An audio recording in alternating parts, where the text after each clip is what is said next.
How does my fans? J-Mac here. This past weekend, we had the conclusion of our Challenger Circuit qualifiers. We had 2 regions, 32 teams, and 12 spots up for grabs. Let's take a dive back and see which teams made it to Season 10 of the SCC in this week's episode of the Weekly Recap.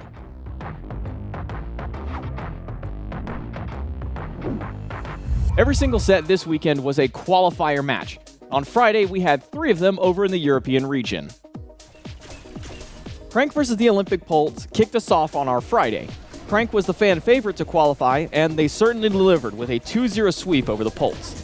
After that, Copium and the Janitors squared off, but unfortunately for the Janitors, they're the ones who got swept away as Copium qualifies with a 2-0 victory. Lastly, Just F6 and Bowl Patrol faced off. Just F6 made it look easy, taking the final set of the day with a swift 2-0 victory. Now on Saturday of our event, we split the day in half with 2 European sets and 2 North American. Starting off our day, we had Pasatec versus who is Impo. Pasatec kicked off the set with a Game 1 win, but Impo managed to pull back and take the set with a 2-1 victory. Next up was Yopa versus the Olympic Pulse, and unlike their Week 1 matchup, this set was nowhere near as close as Yopa wiped the Pulse 2-0 to qualify as your final EU SCC squad. Moving over to North America, we had the Winter Dogs versus the Snakery.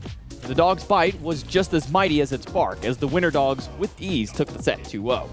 Our final set of the day featured the Sturdy Artisans and Puerto de Mazatlan. The Artisans proved too potent for Puerto and cleared their opposition with a 2-0 to qualify to the SCC.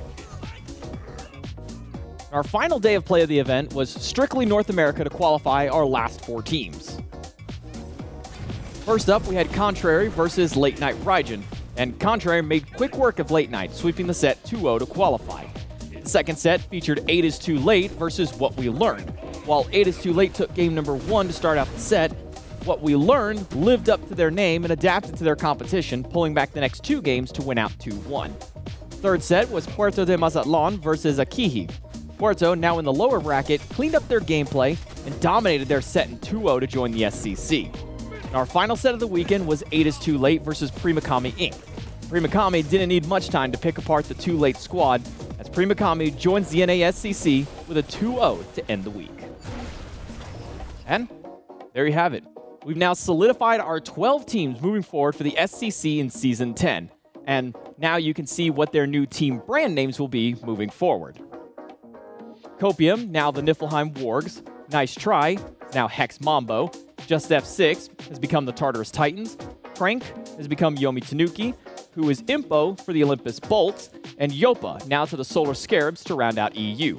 For North America, Winter Dogs have become Valhalla Valkyries, Sturdy Artisans to the Cowlid Wardens, Contrary to the Athenian Sages, What We Learned, Shabal the Storm, Puerto de Mazatlan, the Aru Scorpions, and finally Primakami Inc. are the Tyrian Weavers.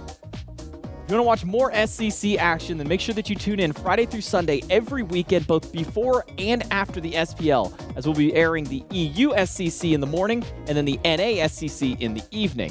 If you want to catch up on any past broadcasts or behind-the-scenes content, then check out our YouTube channels SMITEPod and SMITEPro to watch that. And make sure that if you want to see more competitive Smite in general, that you start out on Friday, April 21st as we kick off Season 10 of Competitive Smite.